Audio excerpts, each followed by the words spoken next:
So you really have to think outside of the box and broadly.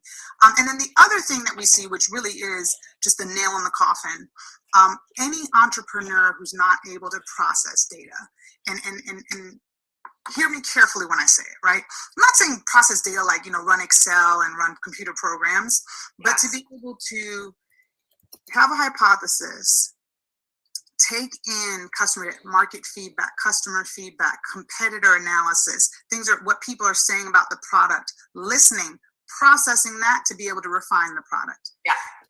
That is the key. And the faster you can do that, you can do that, the higher you're going to fly. Yeah.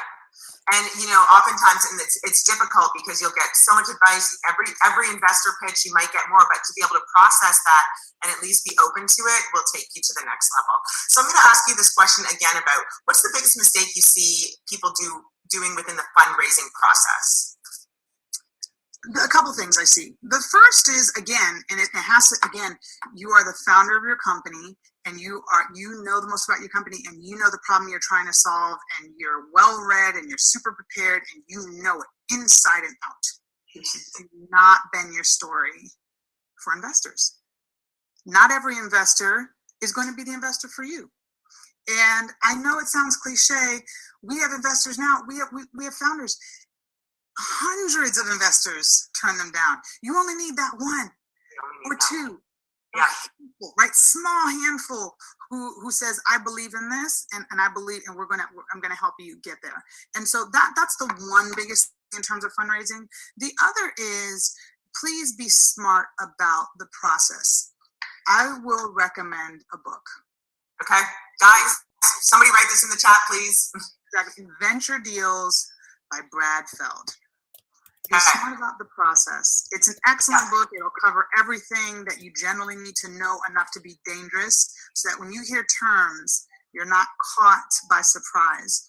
You have to understand the type of money that's coming to you. You have to understand what people are asking, so that you don't get yourself into a deal that, at the very least, you didn't go into eyes wide open. Oh, that is such great advice. It's interesting because I think, especially in communities of color, you think about typically fundraising, you'd have to start investing, and we always talk about, and it's common knowledge, there's over $300 trillion that go into venture capital every year, and less than 2% of that goes to African Americans, less than 1% of that goes to females. So we know there's absolutely a venture capital disparity here. That said, part of this, and there's many conversations around culture of this, but one of the things I think the pandemic has really done is the ability to do everything virtual. You don't have to be in the valley. You don't have to be walking around on Sand Hill Road. And there's, audio apps like Clubhouse where you can actually learn the language. It's a narrative. It is a language of understanding the lingo that investors understand. So this is exactly the point. Like, read that book and know exactly what people are asking for, because there's a talk. And if you want fundraising money, no matter what color you are, you got to know the narratives. That's the biggest thing. That's the biggest one. And once you're armed with that data, then you'll have the confidence to then say, okay, I know my product, I know my company, I know how this thing works. I'll have the confidence to ask questions that I don't know, which is a sign of an excellent founder. Yeah. And it also then allows you to pull back a little bit and say, okay, if I'm not getting a response from this investor or that investor, what's going on here? As opposed to making up excuses. We don't want to do that. It's already hard enough for founders of color and women to get money. Don't let that sit in your psyche. Yeah. Just keep pushing forward. Just keep pushing forward. And I love that you said that too, because, oftentimes it's really hard to get 100 no's. It's really hard to get 150, but not to take it personally and know that it's a process. And I think even in this book, they'll talk about it like, you need to understand your investor, because if this investor is not interested in cybersecurity or anything, you're barking up the wrong tree. So there's ways to really optimize the process, and I think that's a great point. So let's talk about recruiting. That's sort of the next stage in growth. What are your thoughts on the biggest pitfalls and mistakes made in recruiting in an early stage company? Oh goodness, this is something that we spend most of our time on this during the cohort. Really? Okay. Yes, because these hires, especially your first hires, are very, very important hires. They are going to be running something, right? And so for some founders, it's really hard to give up that control. For other founders, you actually need to bring on someone with a complementary skill set because, for instance, I may be a very good numbers person, but if I'm running a production company, as an example, maybe the creative side isn't there. I need someone who's creative. And so when people hire you, you sometimes have to think about filling in your weaknesses with a person with demonstrated expertise. And so being able to fully understand what you can and cannot do, and then what someone needs to bring to the table in order for you to do that is a big thing. So that's number one. Then hiring wrong is obviously number two. So you want to, it's hard because you want to hire slowly, fire quickly, but you're moving so quickly that you need to hire. And so I think making sure that you have the best talent that you can afford, the demonstrated expertise for the roles that you want, being very clear about that, and then also making sure that it's a good fit, because you can lose a lot of time and productivity if you bring someone in who's not the right fit or not qualified to do the job you're looking for them to do. So oftentimes people will ask me, I don't know where to find people, or I don't know how to hire people. And it's a tough question because I think there's many tools out there. Do you have any thoughts or suggestions on, patterns that you've seen where people have been able to really make really great hires? Networking for the most part, and you have search firms, they're expensive. You have places like LinkedIn, Indeed, Monster, all of these websites. There are interesting groups now. We've come across a group called Powder Keg that does a lot around tech talent, and they're thinking about using the community to be able to do that. But really, all of those platforms come down to networking and how well you're able to get to someone to ask to get into their networks. And so, Tanya, you're not going to come work for my new startup, but you may know people who are going to come and work for my new startup. Hey, what's up, man? You might, right? I need a few coders. Okay. And then it might not be the 5 coders but if I speak to those 5, can I call you back? Okay, maybe they're not interested, but they know 10 All right. more coders, and those people know 50 more coders, and to really begin to open those networks up. I think as entrepreneurs, most people should, but entrepreneurs especially, particularly startups, need to be able to just get to the next person, just widen up that scope and that lens to meet as many people as humanly possible, so you can get the right folks into your organization. And Absolutely. I'm going to pause there because, Alice, I want you to plug the Multicultural Innovation Accelerator Program and the timeframes, because people were asking in the Q&A and chat, and where they can apply. So just give us that little plug right now. So plug for the Multicultural Innovation Lab is www.morganstanley.com/MCIL, like Multicultural Innovation Lab. And we have a lot of information there, stories from other founders, a lot of great content around our process, as well as the application process. We do 2 cohorts a year. We've already closed the application process for this cohort coming up, which will start in late summer, around August.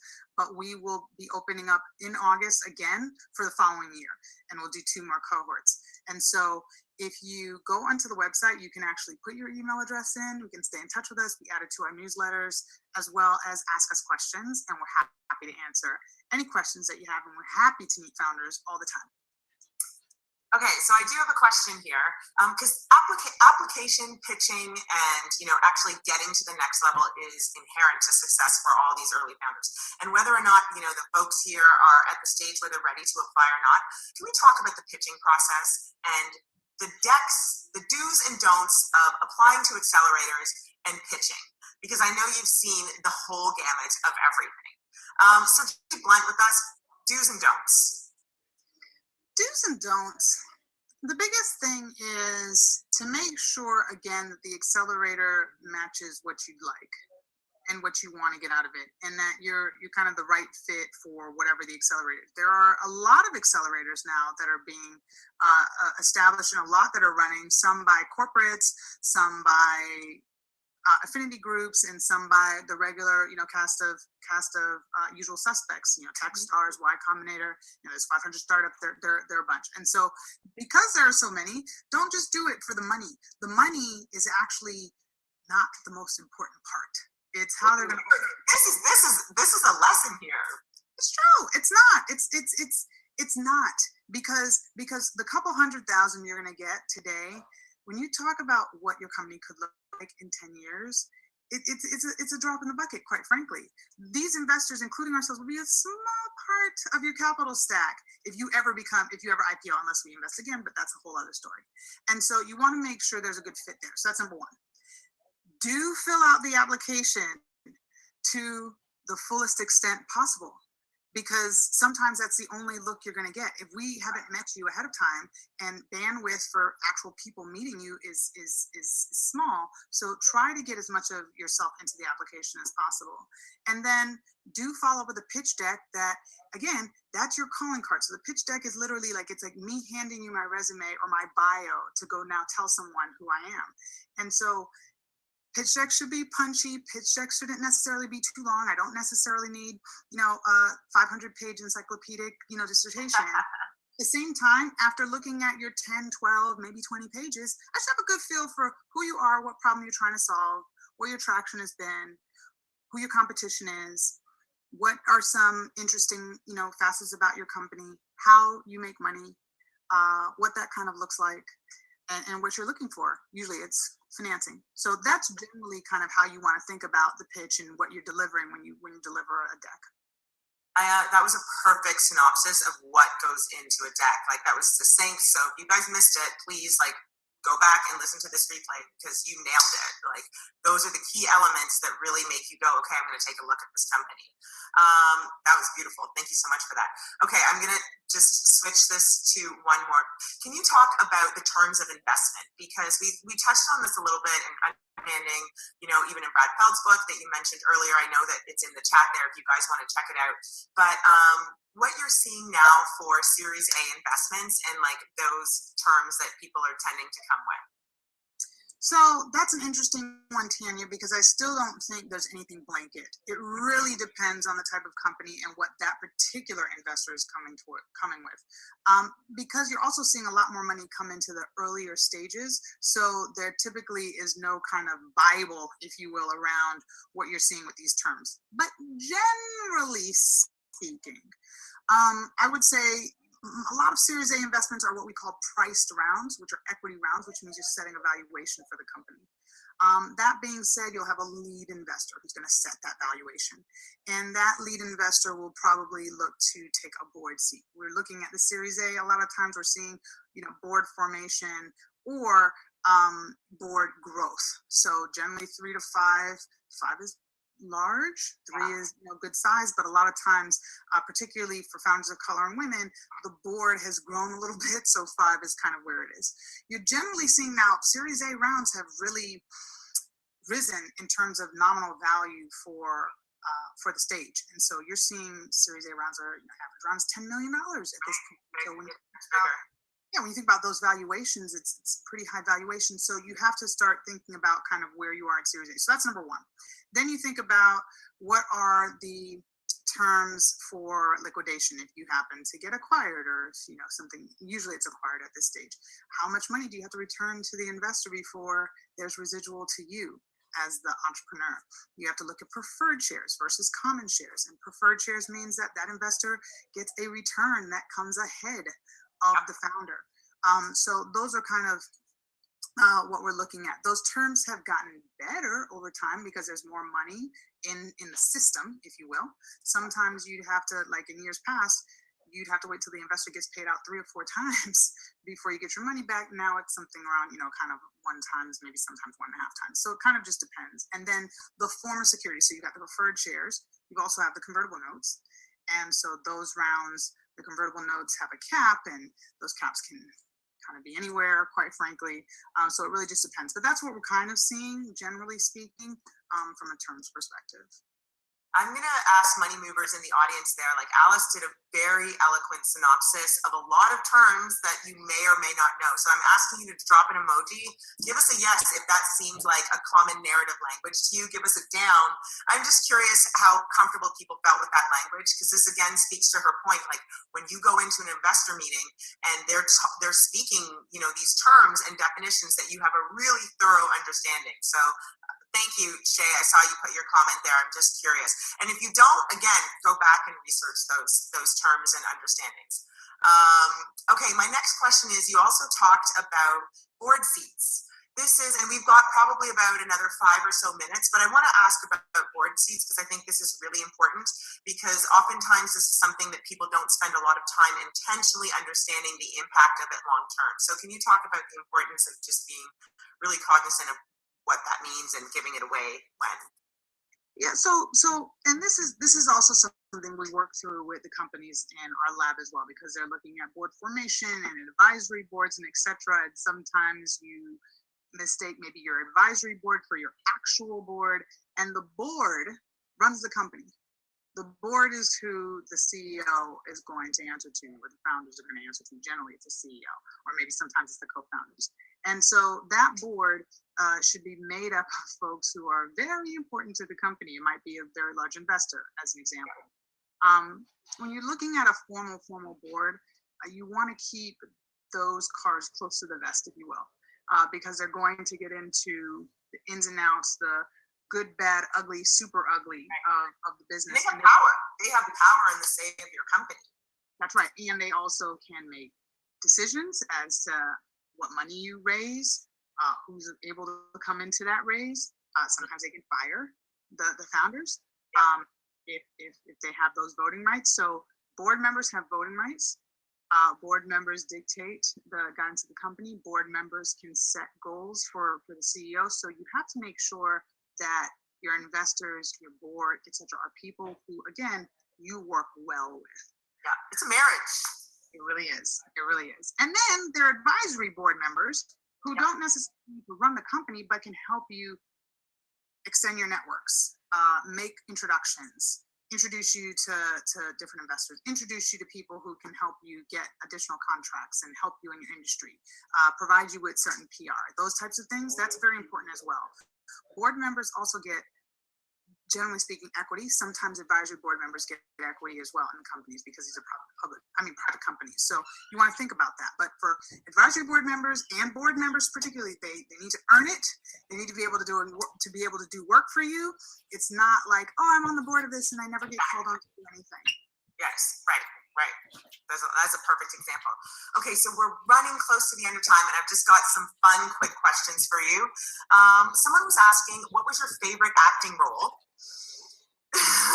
throughout your career as an actress in college? And so I love dramas. I can actually hold a note, but I don't necessarily. I like to watch musical theater. I'm not necessarily. I don't like to sing a ton, but I like dramas. I would say, let me think. I think there were a bunch. I mean, I did classical stuff. I did some, more modern stuff. So I can't really say I had a favorite. I really liked them all. And then I had a movie part. I was an extra in high school in this. It's an old movie. It's called The Substitute. Tom Berenger is the star. I was a baton twirler, and you can literally see me for like 3 minutes if you like squint your eyes and look this way. So that was kind of fun too. But I like them all. I really enjoy the craft and the art. So there isn't necessarily any role that I performed that I liked any more than any other. I just liked it. I love that. What is the best advice you've ever been given? Oh, there's so much. One of the best pieces, there's a lot, but some that rise to the top. One of the best pieces of advice, and it actually could be helpful and pertain to the audience that's here, but and it comes from my brother, actually, he's my younger brother. Keep the main thing the main thing. And I've received that advice in different forms, but effectively stay focused and crowd out noise. And so they focus on the things you can control. Everything else you can't control, crowd that out, and you should be successful if you keep. So anytime like something comes in, you're like, can you believe something?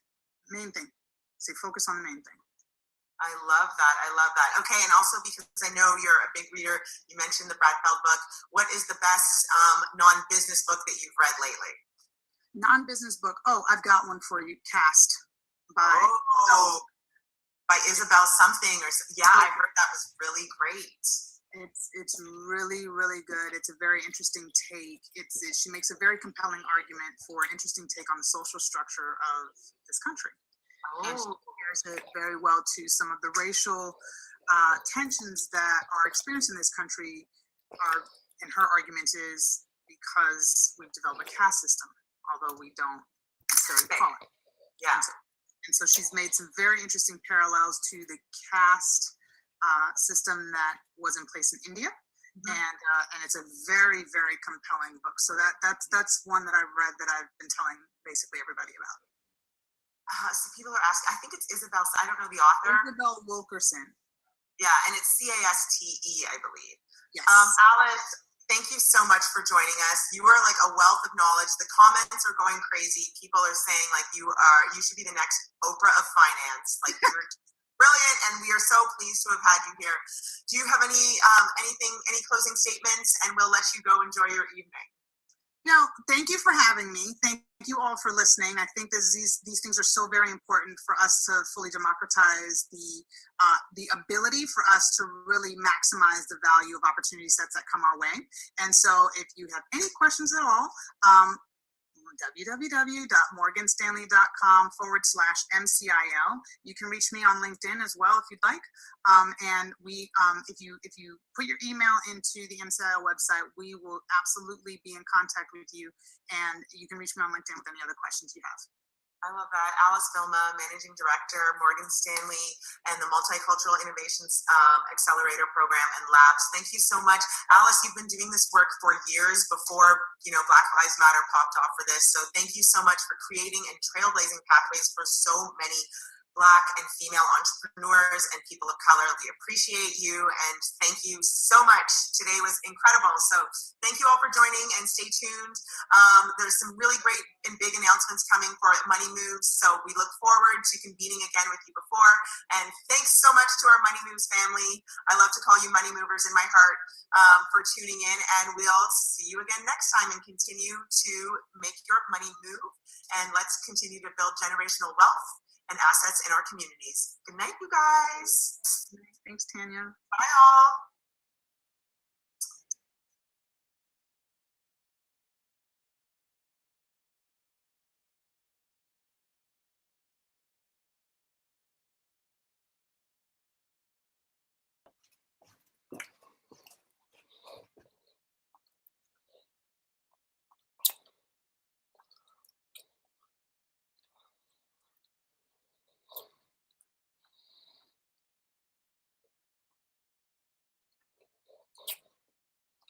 Welcome to Melon, the web-based live streaming platform that allows you to stream directly from your browser to any device, whether it's your Mac, Windows PC, iPhone, or Android. Now, if you're not familiar with Melon or this is your first time hearing about it, Melon allows you to do some really cool features. For example, you can do things like interview guests, share your screen, do simulcast to most major social media sites. The best part is you don't have to download anything, neither do your guests. My name's Wild for Games, and I'm here to help you through a complete walkthrough and tutorial of how to get up and running within Melon in just a few moments. Literally by the end of this video, you'll be able to use the platform. Now, if there's something I don't cover or I skip over, or you want to dive a little further into, gonna do you a favor and leave a link down in the video description below that'll take you to the written guides that'll dive a little further into it in case you need that extra little help. Now, let's get started.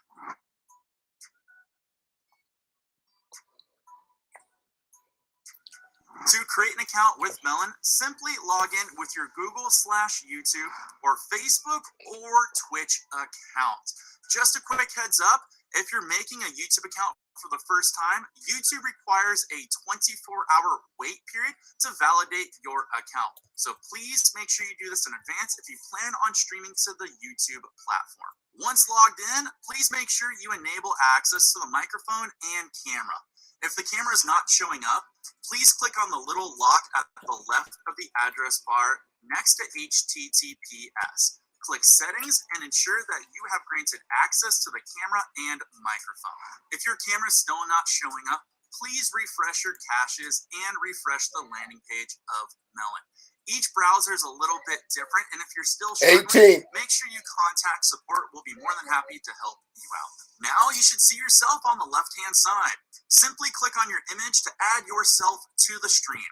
The canvas is what will be showing up on stream when you are live. So if the canvas is black, that's what you are streaming.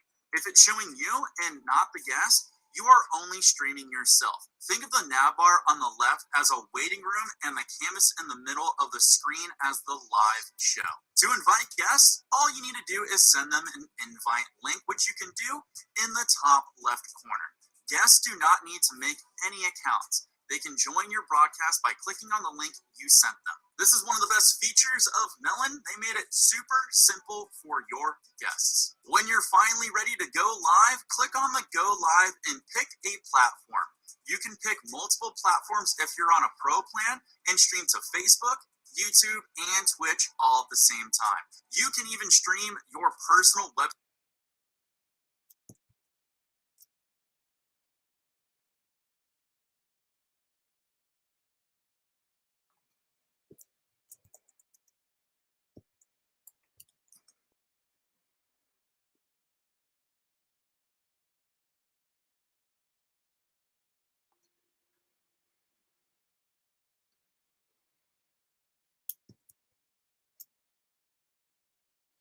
Yeah, this is simple.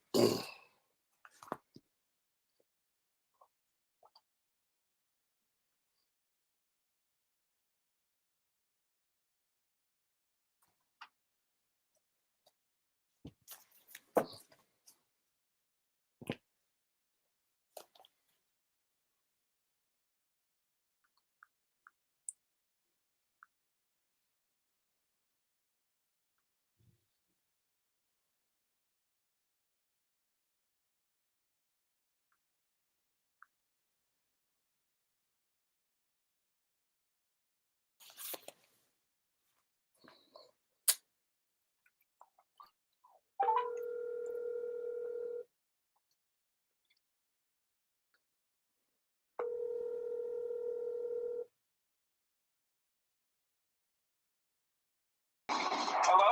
Hey, Nico. Hello?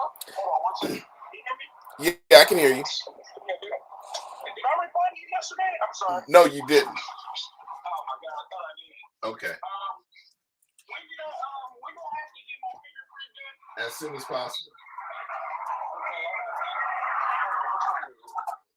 Yeah, I mean, my friend told me that they can take me out there to get fingerprinted.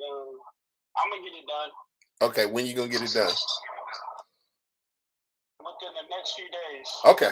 All right. When you fill out the form and you take it in, make sure you bring copies of that form. So So you want me to print that form that you sent me out and Yeah. fill it out? yeah, fill it out, then print it out and get copies because you need to keep one along with whatever they give you. Okay. And then I need you to email me a copy of that. Okay. Okay.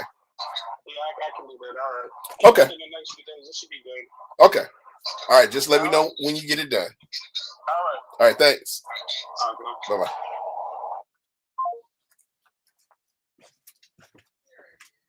Found it?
Water your thing and put him outside.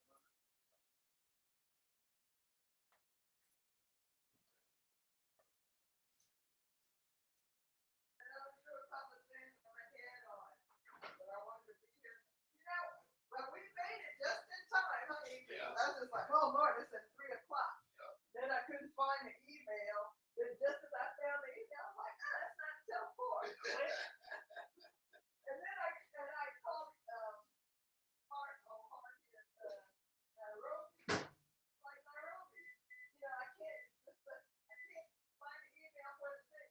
Finally she gets back to me. She's like, well, you know, blah blah blah. I'm like, Nairobi. Like we're on now. She's like, what? I'm still out. I'm not even at home. Yeah, she ain't even at home. She was pushing me. Oh yeah, you guys gotta be on. She ain't even at home. It's just like,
Max, I'll be out to pull them in just 1 minute. I gotta use the bathroom.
me, Kay, we used to call him Obi-Wan Kenobi.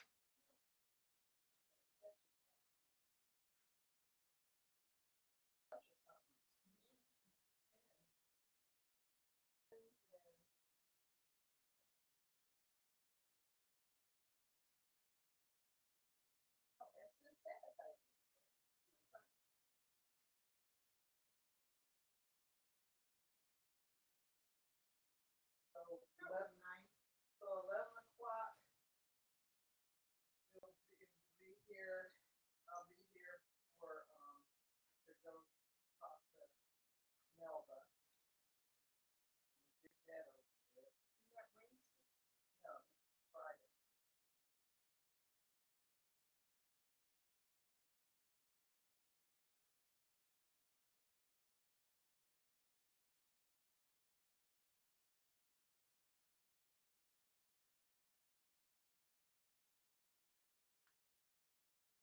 They want you to donate. So that'll be that day. And then let me know if you want a call. Well, we're gonna have to call from here, and you're gonna have to answer, because I can only, I can't okay anything or live it. Oh, yeah.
What are your other guy?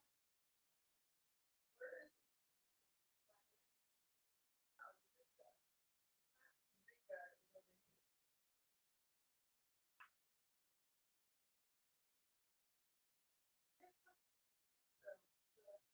So, succulent. The big succulent. Did you put an outside? There on the table, I think. No, the big one with the flowers. The one that the guy gave.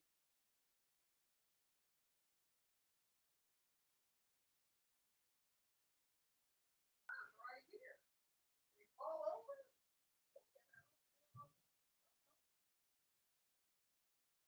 Where did you put it in the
Okay.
This is eToro, the leading social trading platform with over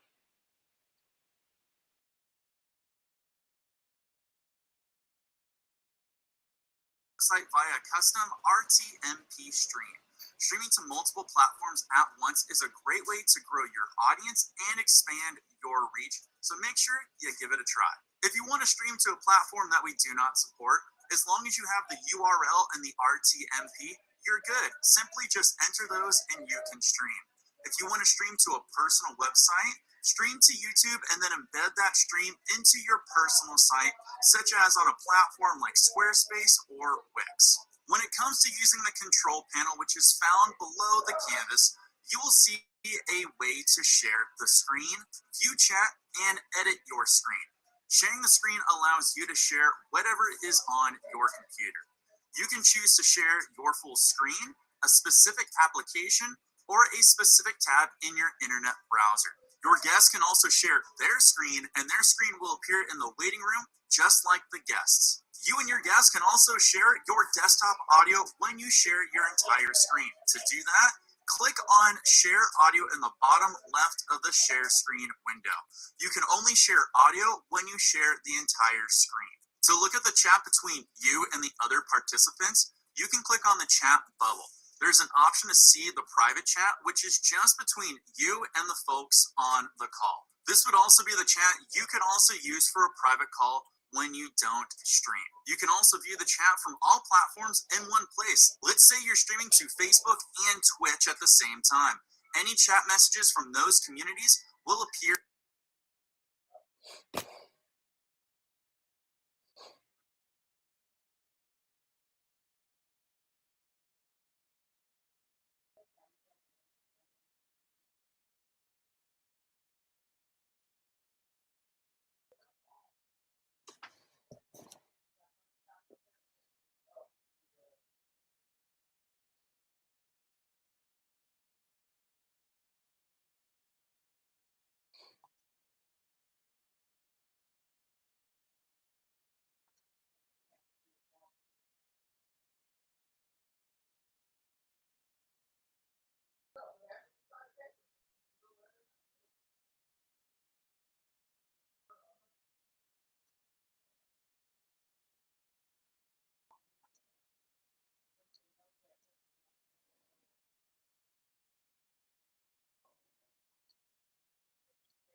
Hello, hello, hello.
toilet paper.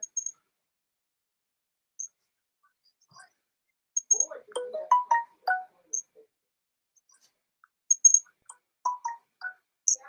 toilet paper.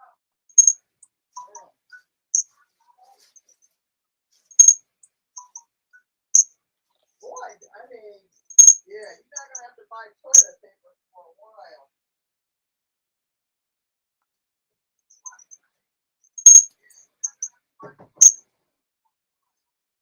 But yeah, that was your last paper towel. Yeah. I'll go down to get some candy. Don't worry about it. I'll go down after I finish this. Oh, okay. All right. I'll go down to So, get some candy. drop this off. Don't worry about it. I'll go down after I finish this. I'll go down to get some candy. Don't worry about it. I'll go down after I finish this. I'll go down to get some candy.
Hey Bishop,